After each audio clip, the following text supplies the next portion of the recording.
नमस्कार। मानव के पाचन तंत्र में पिछले पार्ट में हमने मुख गुहा के बारे में जाना। आज हम इसमें आगे बढ़ते हैं।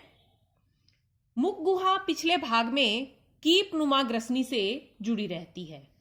ग्रसनी में दो छिद्र होते हैं, एक ग्रास नली में खुलता है और एक श्वसन नली में खुलता है।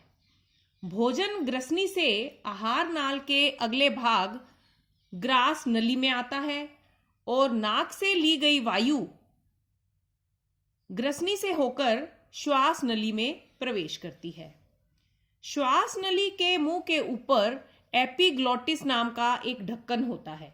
जब भोजन ग्रसनी से ग्रास नली में आता है तब एपिग्लॉटिस क्षण भर के लिए श्वास नली के मुंह को बंद कर देता है, जिससे भोजन श्वास नली में नहीं जा पाता। ग्रास नली ग्रसनी से ग्रास नली जुड़ी रहती है। ग्रास नली एक संकरी पेशीय नली होती है और यह लंबी होती है। यह गर्दन से होकर के वक्षस्थल से होती हुई डायफ्राम से निकलकर उदर गुहा में आमाशय के अंदर प्रवेश करती है। ग्रास नली में कोई पाचन क्रिया नहीं होती। इसका मुख्य कार्य भोजन को आमाशय तक पहुंचाना होता है। जैसे ही लार मिश्रित दांतों से चबाया गया भोजन ग्रसिका से ग्रास नली में प्रवेश करता है तो ग्रास नली की भित्ति में विशेष प्रकार की क्रमानुकुंचन गति शुरू हो जाती है और भोजन आमाशय में पहुंचा दिया जाता है। आमाशय को जठर भी कहते हैं। यह उदर गुहा में बाईं ओर स्थित थैलीनुमा रचना है। आमाशय का अग्रभाग कार्डियक कहलाता है, पिछला भाग पाइलोरिक कहलाता है और बीच का भाग फंडिक कहलाता है।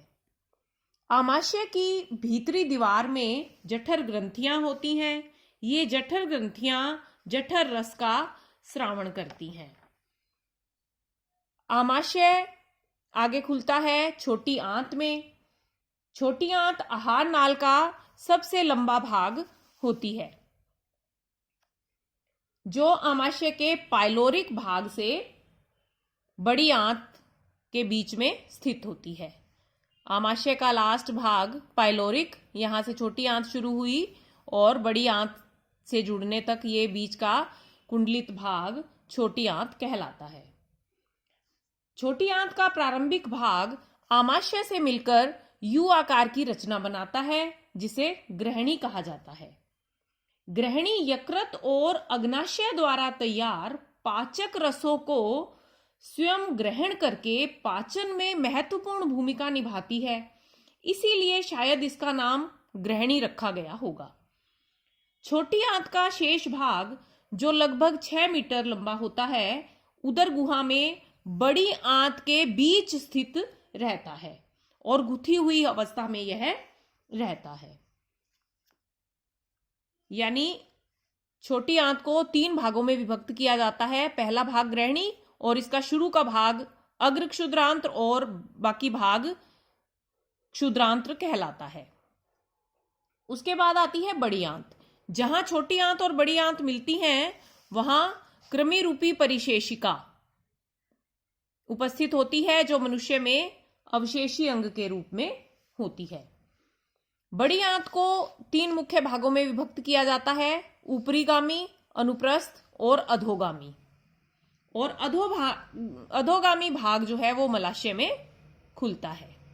तो यह हुआ मनुष्य के पाचन तंत्र की रचना, और इसकी जो कार्यविधि है उसके बारे में हम अगले पार्ट में जानेंगे। धन्यवाद।